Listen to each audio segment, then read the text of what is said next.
G'day guys, welcome back. I'm doing another experiment today.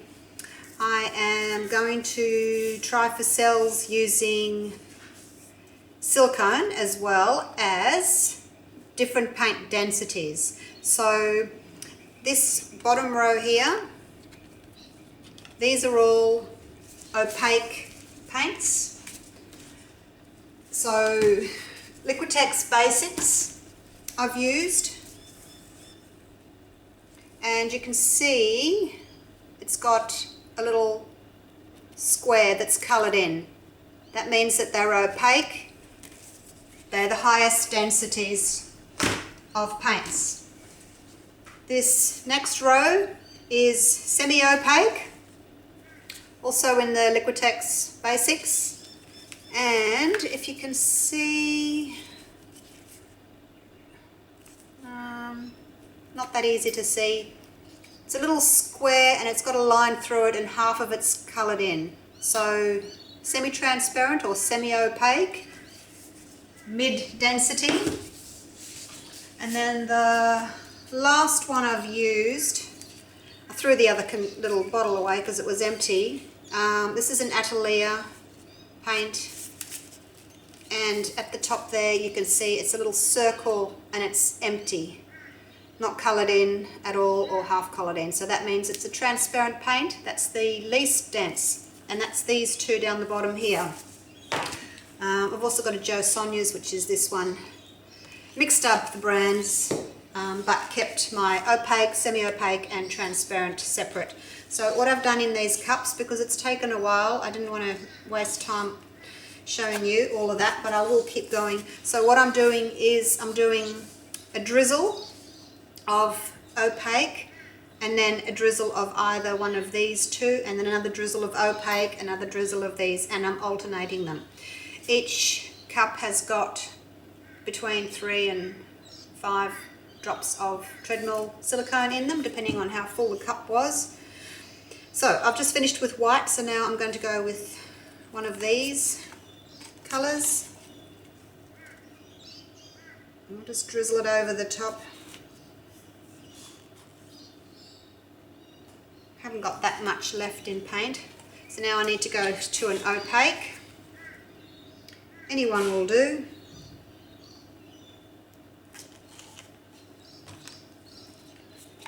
Back to a transparent. Now these paints, as I said, have all got different densities, so they're different weights. The heavier density paint is going to sink to the bottom, and the lighter ones will want to come up to the top to create cells. So I've just got a mixture of blues and greens, turquoise, and then every probably 4 or 5 colours I've put a drizzle of white in just to separate them.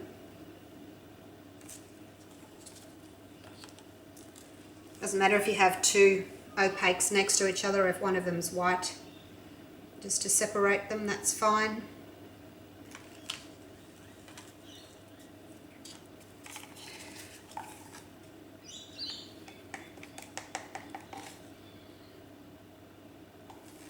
Getting to the bottom of the cups now, so I'll just have to scrape out what's left. You can see it's quite thick, sitting on top. We'll go through my mixture in a minute.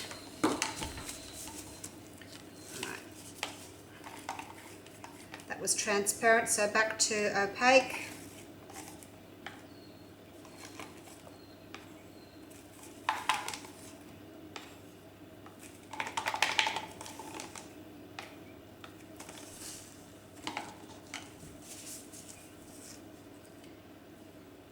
A little bit of green.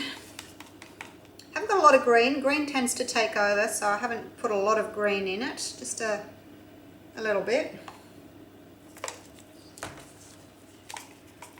Back to opaque.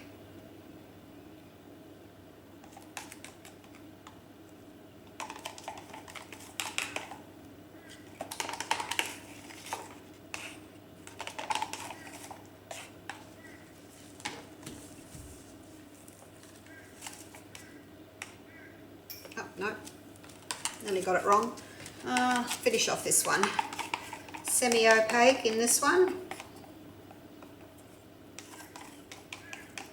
Does take a lot longer to layer your paints like this, but it'll be interesting to see what we get. I'm going to do 3 flip cups on this canvas. It's a 50 centimetre by 60 centimetre canvas.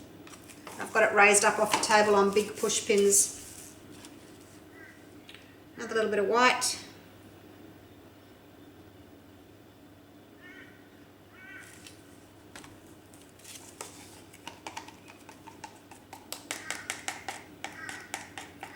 My mix today, I'm trying something a little bit different because I'm using a better quality paint, the Liquitex and the Josonias and the Atelier. They're better quality paints, they're higher density paints than what I usually use, the globals. So I am using a slightly different pouring medium. I've got 2 parts floetrol, which is what I normally use, 1 part PVA, half a part pouring medium, and I've just put it all into my 3-litre milk jug, and that's my pouring medium. So I can get away with using that because I've got a better quality paint. Hopefully that will work better. It's a thicker mix than I would normally use.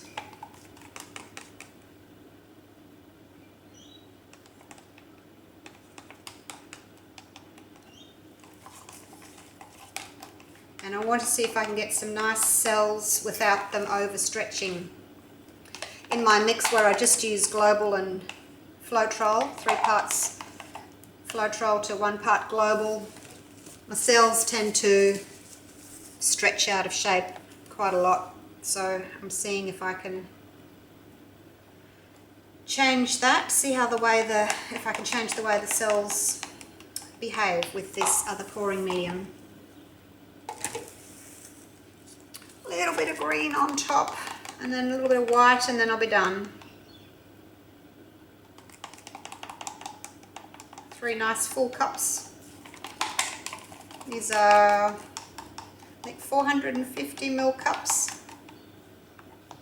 So plenty of paint. Finish off with a bit of white.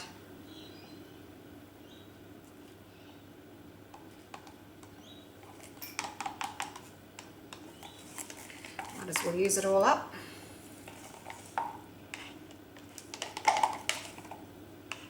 Okay. So I'm going to put 1 at the top there, 1 at the top there, 1 at the top there, and drag them down.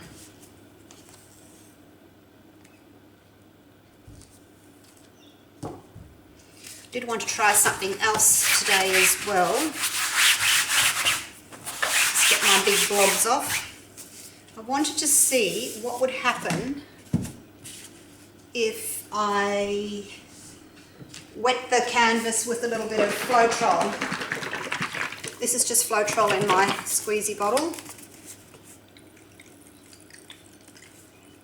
I'm just going to see what happens if I just wet the canvas, just to see if that'll help with the paint flowing over the canvas at all. I know a lot of people put down base coats, but it's such a lot of paint, in my opinion.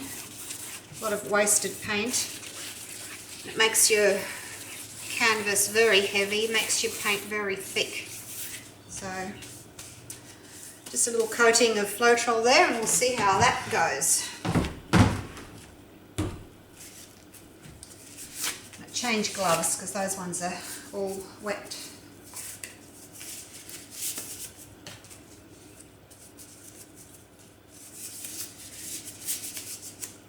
Okay, so 1, 2, and 3. I'm going to let them sit there for a bit because I want the paint densities to do their things. The heavier density paints will want to come to the bottom, and the lighter ones will go up to the surface with the silicone, and hopefully that will make us some lovely cells. And what I'm looking for is more of like a plain background with cells here and there, not just a massive cells that you've got nowhere for the eye to rest. It's just too many cells. So that's what I'm going for today. I have got my blowtorch, butane blowtorch, but I'm not going to tilt. I'm not going to torch straight away. I'm going to pull these back, have a look, see what happens, and then tilt, and then torch if I need to. I'm hoping that the cells will just come up on their own without having to be torched. Because of the paint densities. If it's all worked properly, scientifically, that should work.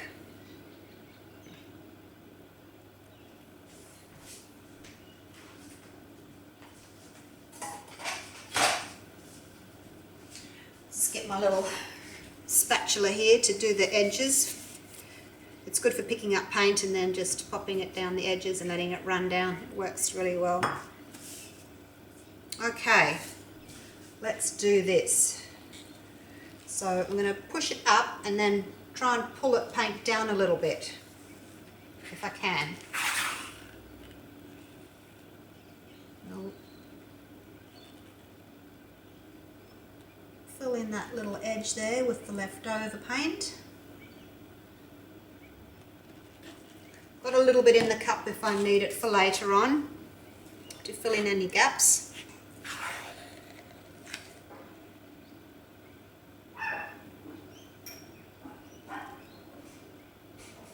I'm trying for a linear look, so when I put the extra paint down, I'm trying to keep it in a line, so we get this linear look.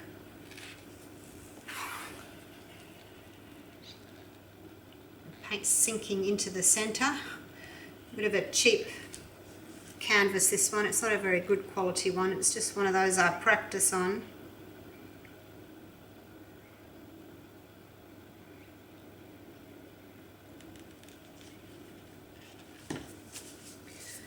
Okay.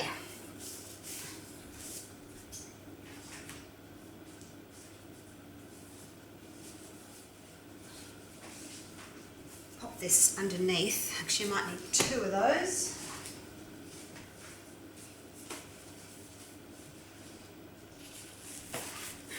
Puppy pedal pads. Great for everything. Whoops. See if I can put it into the center like that, just to combat that sinking a little bit. That seems to have done the trick. So we've got some nice cells popping up,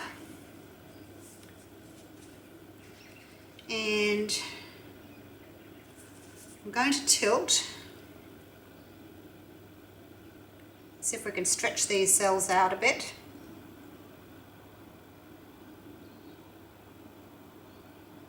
Over the edge first, come back, go for this corner,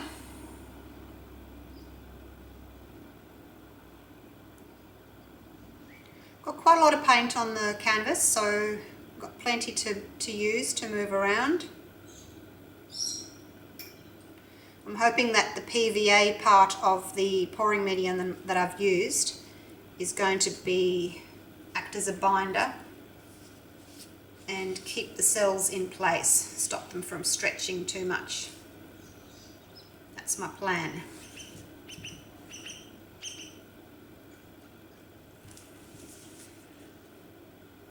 So far so good. Even though it's stretched over here, the cells are staying in shape. I'm just going to take the weight of the paint back to the middle.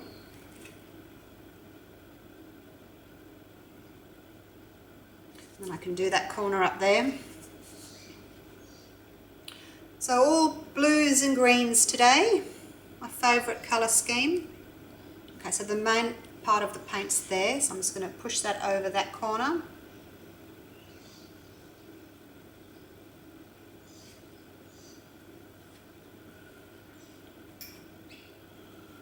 Try not to lose too much of it over the edge. Just cover the edge, come back, move the paint back to the centre.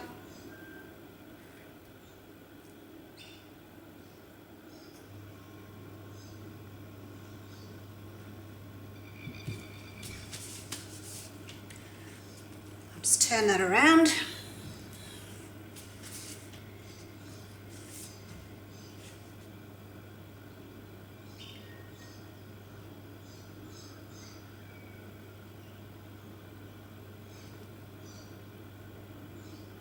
Try and take my time, probably rushing a little bit more than I normally would because I've only got 5 minutes left of video time. Got my clock up there so I can keep a check on it. So we'll have to get a riddle on. There's a lot of paint here in the centre, so I'll push that off the edge and over to the side while I can. Go over to the side.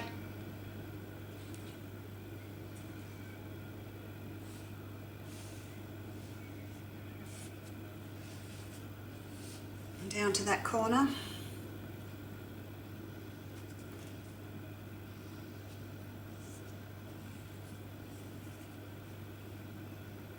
Help it along and back.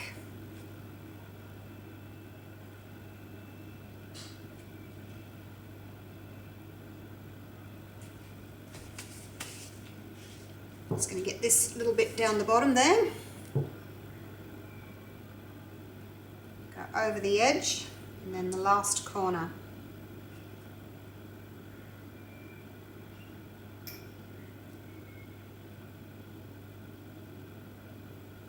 The cells are pretty much keeping their shape, which is great. I'm going to bring this weight back to the middle so I can then push it over the side there.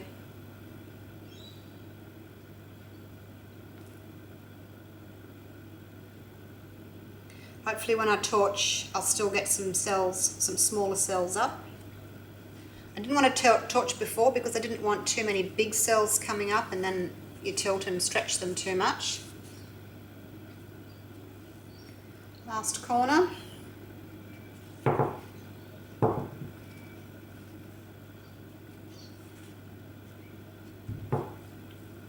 Over the corner and back. I'm just going to centre the weight of the paint back into the middle. Bring it up here a little bit where it's a bit stretched.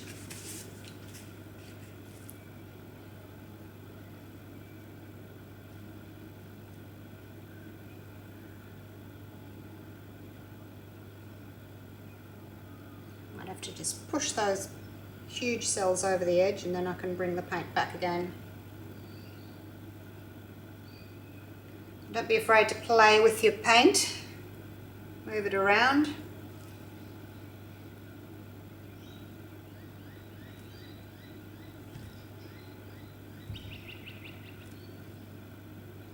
Check your composition, see if you're happy with your pattern. Alright, I've got a few minutes left to do a bit of torching. See if we can get some more cells to pop up. So I'm happy with the big cells, just waiting for some little cells now. The heat of the torch will bring the silicone up to the surface and give us some more little cells with any luck.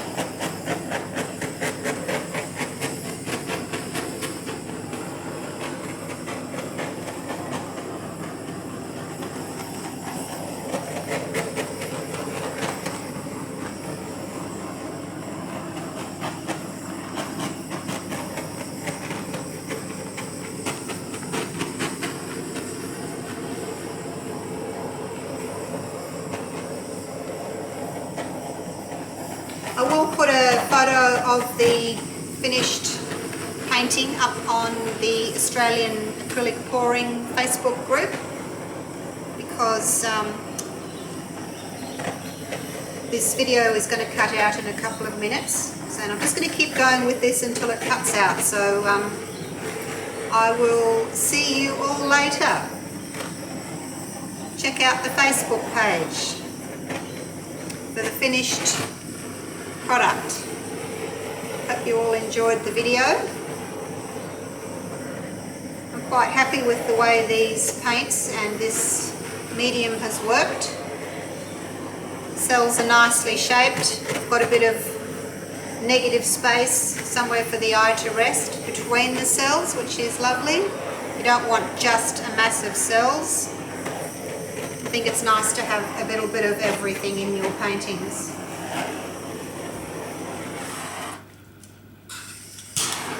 Last little corner down there. Okay, and I think that's done. See you later.